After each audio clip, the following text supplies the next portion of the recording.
اللہ الرحمن الرحیم۔ السلام علیکم۔ مفلسی اور ثروت مندی کتاب کا سلسلہ جاری ہے۔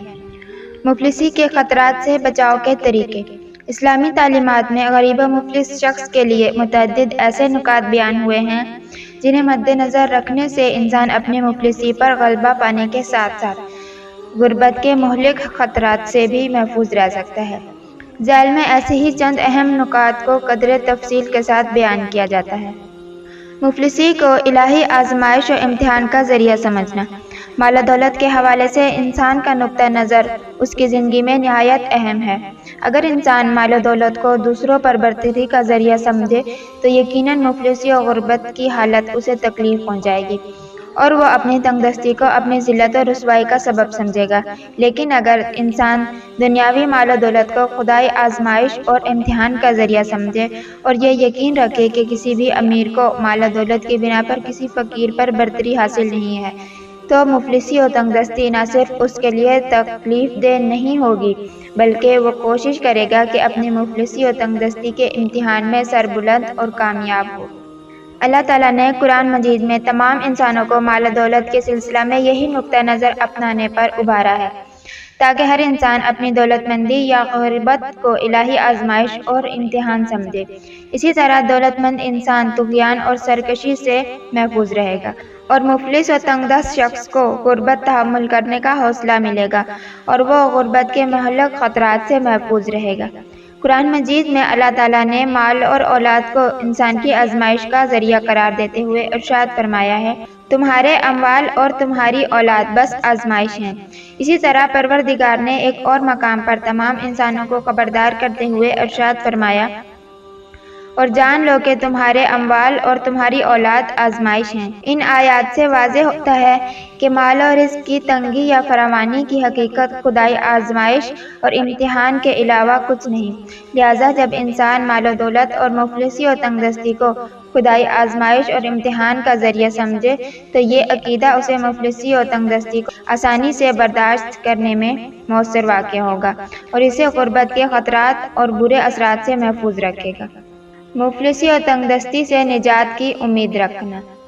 دینی تعلیمات کے مطابق مشکلات اور سختیوں کا خاتمہ انسان کی زندگی کے مسلمہ اصول و قوانین میں سے ہے۔ اگر انسان یہ سمجھے کہ اس کی زندگی کی مشکلات مثلاً مالی فقر و تنگ دستی ہمیشہ کے لیے ہیں تو ایسی سوچ نہ صرف اس سے برداشت کی قوت ختم کر دے گی بلکہ اس کی سختی اور مشکلات میں مزید اضافہ کا سبب بنے گی۔ اللہ تعالیٰ نے قرآن مجید میں انسانوں کو مشکلات کے خاتمے کی طرف رہنمائی فرمائی ہے تاکہ انسان میں مشکلات کو تحمل کرنے کا حوصلہ پیدا ہو۔ چنانچہ اللہ تعالیٰ نے ارشاد فرمایا،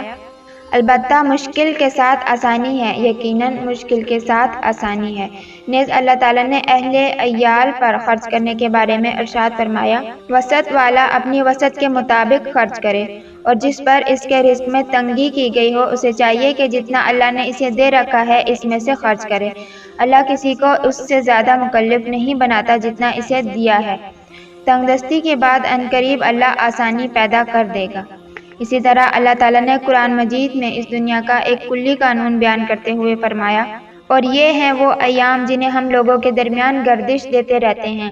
پس جس طرح مالدار شخص ہمیشہ مالدار نہیں رہتا اسی طرح غریب شخص بھی ہمیشہ غریب نہیں رہے گا۔ معصومین علیہم السلام کی سیرت میں بھی یہ بات نہایت واضح دکھائی دیتی ہے کہ آپ مشکلات میں گرفتار افراد کو اسی نقطہ کی طرف متوجہ کرتے ہوئے تسلی دیتے اور انہیں مشکلات سے نجات کی امید دلاتے۔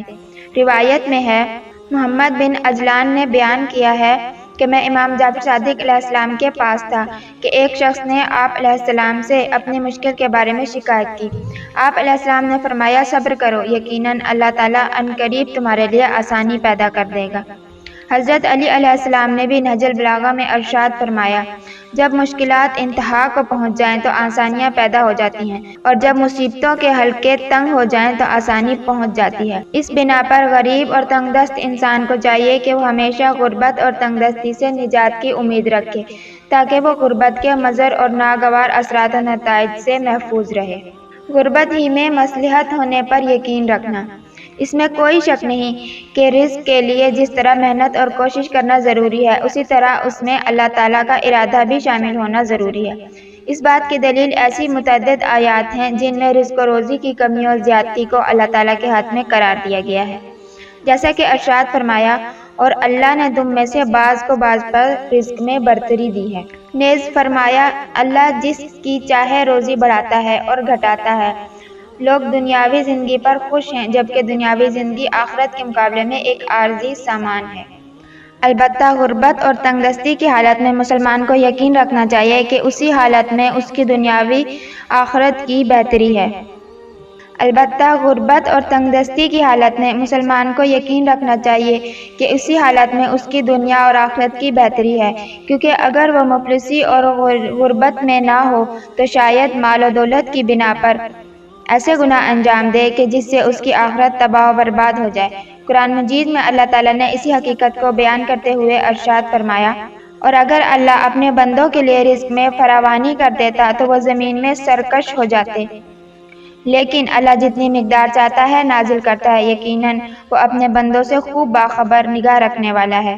اس آیت مبارکہ سے واضح ہوتا ہے کہ اگر اللہ تعالیٰ کسی شخص کو تنگ دستی اور غربت میں رکھے، یقیناً یہ اسی کی بہتری کے لیے ہے، کیونکہ اکثر اوقات مال و دولت کی وسعت سے عام انسان کے لیے گناہ اور سرکشی کا راستہ کھل جاتا ہے،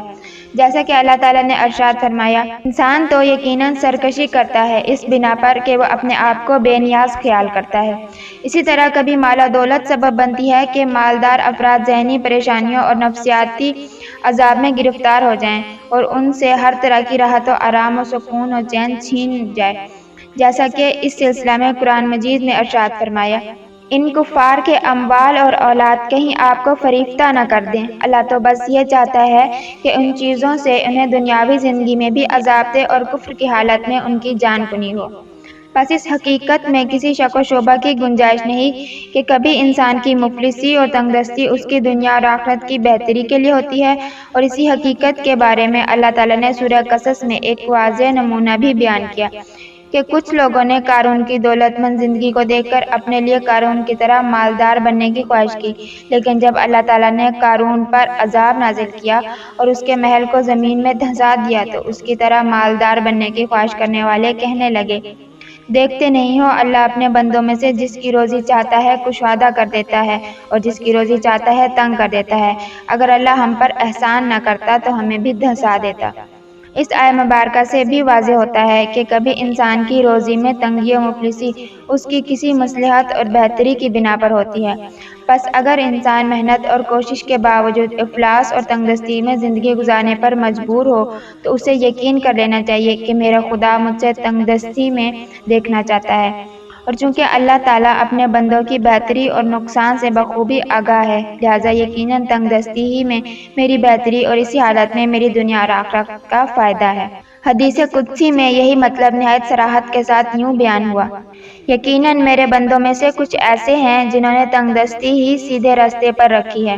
لہٰذا اگر میں انہیں ثروت مند بنا دوں تو وہ گمراہ ہو جائیں، اور میرے بندوں میں کچھ ایسے ہیں جنہیں ثروت مندی ہی صحیح رکھ سکتی ہے، لہٰذا اگر میں اسے مفلس کر دوں تو وہ گمراہ ہو جائے، اور میں اپنے بندوں کی بہتری زیادہ جانتا ہوں۔ اس بنا پر تنگ دست شخص کو اس بات کا یقین رکھنا چاہیے کہ تنگ دستی میں ہی اس کی بھلائی ہے اور آخرت کی سعادت ہے، بس اس طرح کی سوچ اور فکر سے انسان غربت اور تنگ دستی کو نہایت آسانی کے ساتھ تحمل کر سکتا ہے، لہٰذا غربت کی بنا پر نہ ہی اس کا ایمان کمزور ہوگا اور نہ ہی وہ مال و دولت حاصل کرنے کی غرض سے کسی غلط یا ناجائز راستے کا انتخاب کرے گا۔